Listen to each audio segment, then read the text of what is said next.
আজকে আমরা সবাই রাজা আমাদের এই রামরাজত্বে। ভারতবর্ষের ইতিহাসে কোনো প্রধানমন্ত্রী মানুষকে নতজানু হয়ে এইভাবে শ্রদ্ধা জ্ঞাপন করেছে বলে আমার জানা নেই। তাই আমার পক্ষ থেকে প্রধানমন্ত্রীকে হৃদয়ের অন্তঃস্থল থেকে শ্রদ্ধা এবং ভালোবাসা জানাই। পশ্চিমবঙ্গের মুখ্যমন্ত্রী আজ প্রতিজ্ঞাবদ্ধ সুশাসনে শোষণহীন ভয়হীন এক সমাজ ব্যবস্থায়। আমি অরিন্দম চ্যাটার্জি, বাবা দুলাল চ্যাটার্জি চটকলা আন্দোলনের CI2 এর একজন নির্ভীক সৈনিক ছিলেন। তৃণমূল 11 সালে আসার পর থেকে পাহাড় সমান অত্যাচারে বাবার মৃত্যু হয়। আমার মেয়ে তখন কিশোরী। মেয়েকে বাঁচানো এবং সংসার বাঁচানোর তাগিদে সমস্ত অত্যাচার সহ্য করে আজ মুক্ত হলাম। এই মুক্তির স্বাদ যখন আকাশে বাতাসে, ঠিক তখনই কিছু লুম্ফেন দ্বারা আমি আজ আক্রান্ত হই। আমার একটা ছোট্ট চায়ের দোকান আছে। সেই চায়ের দোকানটা হচ্ছে পাঁচমাথা বলে পরিচিত, হালিশহর পাঁচমাথা কল্যাণী রোডের ওপরে। সেখানে আমার একটা দোকান আছে, দোকানটার নাম মাকাই বাড়ির চায়ের দোকান। এবং এই দোকানটা কানু সরকারের নেতৃত্বে এর আগে দুবার আমার দোকানের উপরে অত্যাচার হয়, আমার দোকান ভেঙে দেওয়া হয় এবং আমি অসীম চাপের কাছে মাথা নত না করে আমি এদের বিরুদ্ধে লড়াই চালিয়ে যাই। এবং সেই লড়াইয়ের ফলে যে জায়গাটা ছিল একটা অন্ধকার রাজত্ব, সেই জায়গাটা আলোয় ভরে যায় এবং অনেক দোকান গড়ে উঠতে থাকে এবং মানুষ ওখানে নির্ভয় যাতায়াত করতে পারে। সেই সময় কানু সরকারের রাগ আমার উপর থেকে আর যায় না। তখন সে রাস্তার ওপরে, একদম রাস্তার জমিতে একটা দোকান বানায় এবং সেই দোকানটা একজনকে ভাড়া দেয় এবং সেই ভাড়াটে লোকটাকে দিয়ে আমার উপরে সর্বক্ষণই একটা নির্যাতন চালাতে থাকে। আজকে যখন রেজাল্ট বেরোনোর পরে কিছু তৃণমূলের লুম্ফেন বিজেপিতে নাম লেখানোর চেষ্টা করছে, গলায় একটা গেরুয়া পতাকা লাগিয়ে নিচ্ছে, তারা এসে আমার উপর চড়া হয় পিসি পার্টি বিমানবাবুর নেতৃত্বে জেঠিয়া থানা।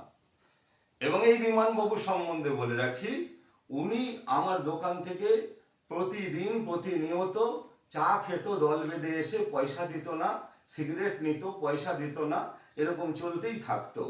আমি এই অত্যাচারের সামনে মাথা নিচু করে থাকতে হতো, কারণ না হলে কিভাবে যে কখন ফাঁসিয়ে দেয় ভয় পেতাম। কিন্তু আজকে মুক্তির স্বাদ পেলাম, শুভেন্দুবাবু মুখ্যমন্ত্রী হয়েছে, তার জন্য আমি মুক্ত হয়েছি। এই মুক্ত হওয়ার ফলে আজকে যখন উনি আমার দোকানে আবার আসেন, তখন আর এই সমস্ত লুম্ফেনেরা পেছনে আছে, এসে আমার উপরে চড়াও হয়, তখন আমি একটা কথা ওনাকে বলেছিলাম যে আপনার কাছে আমি অন্তত 15 থেকে 20,000 টাকা পাই।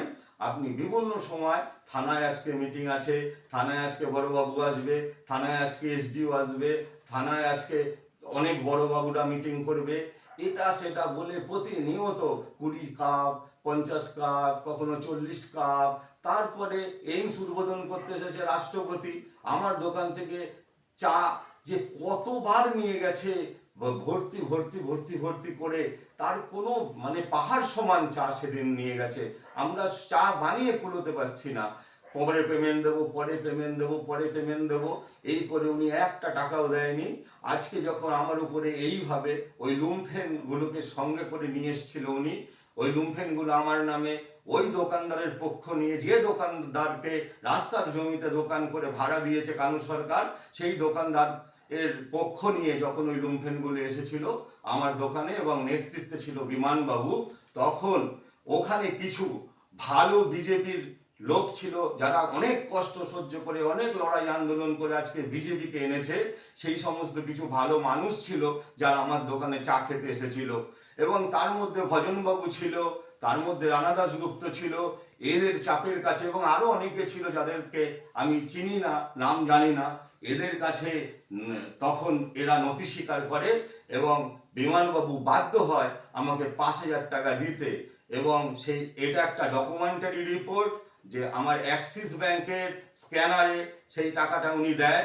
এই 5,000 টাকাটা দিয়ে উনি প্রমাণ করলো যে আমি ওনার কাছে আরো কত টাকা পাই।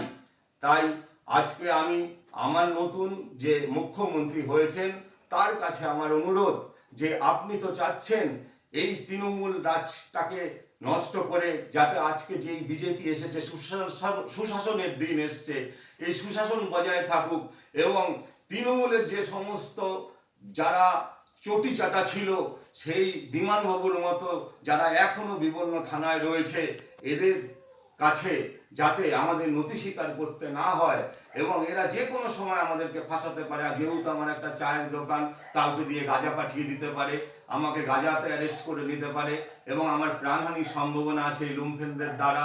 আমি ইনসিকিউর ফিল করছি, যে কোনো সময় আমাকে এরা মেরে দিতে পারে। তার জন্য আমি আজকে মুখ্যমন্ত্রীর কাছে আমার সিকিউরিটি চাচ্ছি। আমি সিকিউরিটি চাচ্ছি আমার এই পার্শ্ববর্তী অঞ্চল সুদীপ্তদার কাছে, আমি সিকিউরিটি চাচ্ছি আমার পার্শ্ববর্তী নৈহাটি অঞ্চল সুমিত বাবুর কাছে, যাকে আমি ভোট দিয়েছি এবং দীপ্ত কণ্ঠে ঘোষণা করছি আমি বিজেপিকে ভোট দিয়েছি এবং দীপ্ত কণ্ঠে ঘোষণা করছি আমরা এরকম অনেকেই বিজেপিকে ভোট দিয়েছি এবং আমার পুরো পরিবারই বিজেপিকে ভোট দিয়েছে। আমি দীপ্ত কণ্ঠে ঘোষণা করছি আমি বহুদিন থেকেই বিজেপির সাধারণ সদস্য এবং সেই সদস্য পদের সমস্ত কাগজপত্র আমার কাছে রয়েছে। তাই আমি আজকে আপনাদের কাছে যাতে আমার জীবনহানি না হয় তার জন্য আবেদন করছি। আশা করি ভারতবর্ষের নাগরিক হিসেবে আমি আপনাদের কাছ থেকে সিকিউরিটি পাবো। নমস্কার, আপনারা আমাকে বাঁচান এই বলে আমি আমার পক্ষ থেকে আপনাদের সবার কাছে আর একবার সিকিউরিটি চাচ্ছি। নমস্কার।